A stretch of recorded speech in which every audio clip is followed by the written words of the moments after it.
یہ اگر دیکھیے کل بھی ہوتا، حالانکہ ان کی تعداد کوئی زیادہ نہیں ہے، یہ ٹی ٹی پی اور بی ایل اے دونوں کے بارے میں 4 سے 6 ہزار ایچ ان کو ملیٹنٹس کو کہا جاتا ہے، تو they can easily recruit the new once اور ان کو ٹرین دے کے یہ دوبارہ سے وہ آپ کے لیے درد سر بن سکتے ہیں۔ اس کے بعد نیکسٹ کیا کر سکتے ہیں، یہ جو ملیٹنٹس ہیں یہ جو عوام کے، جو بلوچستان کے لوگوں کے جو احساس محرومیاں ہیں، یہ اس کو ایکسپلائٹ کر سکتے ہیں اور ان کے زخموں پہ نمک چھڑک سکتے ہیں۔ اس حوالے سے وہ اپنی سمپتھیز اور اپنی جو ہے ہمدردیاں وہ ان کے ساتھ وہ لے سکتے ہیں، پھر یہ ایمبوشز کر سکتے ہیں۔ تو اس لیے اس ایریا میں، بلوچستان کے ایریا میں خاص طور پہ، کیونکہ 25% یہ لینڈ ہے، پلین ایریا ہے، تو 80% ایریا میں ان کے ساتھ لڑنا ایک مشکل ٹاسک ہوگا۔ اور پھر اس کے علاوہ جو میں نے آلریڈی باتیں بتائی ہیں کہ یہ تمام چیزیں جو ہیں یہ مشکلات پیش کریں گی آپریشن شابان کی کامیابی میں۔ پھر ایک بات جو میں کہنا بھول گیا ہوں وہ بڑی امپورٹنٹ ہے کہ فورن سپورٹ بھی جاری رہے گی۔ دیکھیے اگر آپ ملیٹنٹس کو کنٹرول کرنا ہوتا ہے تو ان کی فورن سپورٹ کو روکنا بڑا ضروری ہوتا ہے۔ انڈیا کی سپورٹ، افغانستان کی سپورٹ، پھر سیکریٹلی اسرائیل اور انڈیا کا جو نیکسس بن گیا ہے، پھر 1 درجن کے قریب بلوچستان کے اندر غیر ملکی ایجنسیاں ہیں جو اپنے سیلف انٹرسٹ کے لیے وہاں پہ آپریٹ کر رہی ہیں، تو یہ فورن فنڈنگ بھی نہیں رکے گی، فورن سپورٹ بھی نہیں ملے گی۔ تو اس حوالے سے اس کو آپ تجزیہ کر لیجئے کہ اس آپریشن کا ہمیں کیا رزلٹ ملنے والا ہے۔ جناب رزلٹ تو کہیں اور سے ملتا ہے، پولیٹیکل ڈائلاگ سے ملتا ہے۔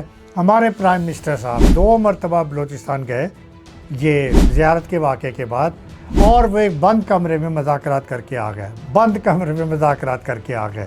کیا ان کا فرض نہیں تھا کہ وہ لواحقین جو لاشیں رکھ کے بیٹھے ہوئے ہیں اور ان کی داد رسی کرتے، ان کے ساتھ ہمدردی کے 2 بول بولتے، ان کو ایشورنس دیتے؟ کیا وہ ہاسپٹل میں ان زخمیوں کی تیمارداری کے لیے نہیں جا سکتے تھے؟ کیا وہ ان کے لیے زیادہ اپنی سیکیورٹی کے بارے میں کنسرن تھے؟ کیا انٹیریئر منسٹر وہ یہ کام نہیں کر سکتے تھے؟ کیا انٹیریئر منسٹر، انٹیریئر سیکریٹری، کیا پورا انٹیریئر منسٹری کا ڈپارٹمنٹ وہ کیا کسی کام نہیں آ سکتا؟ کیا وہ جا کے انٹیریئر منسٹر یا انٹیریئر سیکریٹری کیا بلوچستان میں جا کے ڈیرے نہیں ڈال سکتے؟ وہ وہاں پہ ان پرابلم کو سالو نہیں کر سکتے؟ تو یہ پرائم منسٹرز کے وزٹ اور اس طرح کے جو اسلام آباد سے جو کچھ کارروائیاں کرتے ہیں، یہ صرف سمبولک جیسچرز ہیں، ان کا کوئی رزلٹ نہیں نکلتا۔ جب آپ لوگوں سے نہیں ملے، جب آپ نے عام لوگوں کی بات نہیں سنی، آپ نے ٹرائبس کی بات نہیں سنی، آپ ان لوگوں میں نہیں گئے، تو اس طرح سے رزلٹس نہیں نکلنے لگے۔ میں ابھی شاہد خاقان عباسی صاحب کو سن رہا تھا جو پاکستان کے فارمر پرائم منسٹر تھے، اور انہوں نے 2015 میں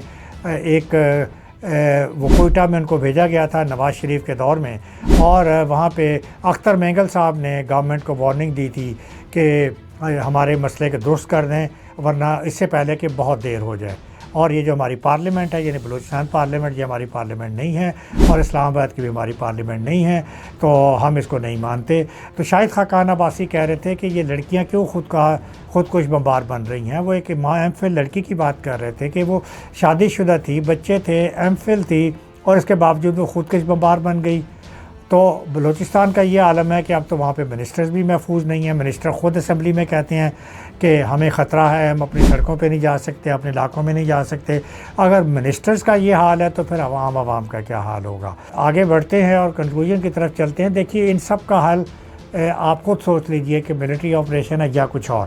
دیکھیے اس کا سلوشن یہ ہے کہ بہترین حل یہ ہے، اس کتاب میں لکھا ہوا ہے۔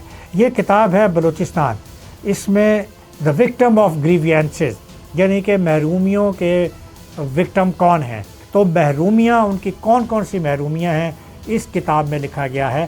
تو یہ کتاب احسان قادر کے لکھی ہوئی ہے جو نیول آفیسر ہے، ریٹائرڈ نیول آفیسر ہیں اور بڑے سینئر آفیسر ہیں، اور وہ ڈیفنس یونیورسٹی اسلام آباد میں پڑھاتے رہے ہیں، فیکلٹی ممبر ہیں، تہران میں بھی پڑھاتے رہے ہیں، اس کے علاوہ امریکہ میں بھی وہ وہاں پہ ان کے وزٹنگ لیکچرز ہوتے ہیں۔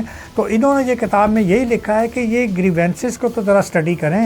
انہوں نے ڈاکٹریٹ ان بلوچستان بھی کی ہوئی ہے، تو یہ بندہ آپ کے ہمارا آرمی کا نیوی کا بندہ کا آفیسر خود کہہ رہا ہے کہ گریوینسز کو سالو کیے بغیر مسئلے کا حل تلاش نہیں کیا جا سکتا.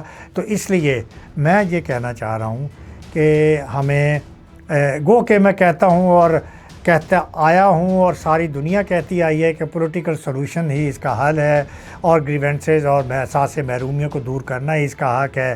سب یہی کہتے آئے ہیں کہ بندوق نہیں بات کریں، بندوق کو دور پھینک دیں. سب یہی کہتے ہیں کہ ہسٹری نہیں رکتی، ہسٹری اپنے آپ کو رپیٹ کرتے ہیں، لیکن ہم لیسن نہیں سیکھ رہے. تو میں اس حوالے سے مزید کچھ نہیں کہنا چاہوں گا. آپ سوچئے گا اور اپنے کامنٹس میں شیئر کیجئے گا آپ کیا کہنا چاہتے ہیں. مجھے اجازت دیجیے، اپنا خیال رکھیے گا. اللہ حافظ.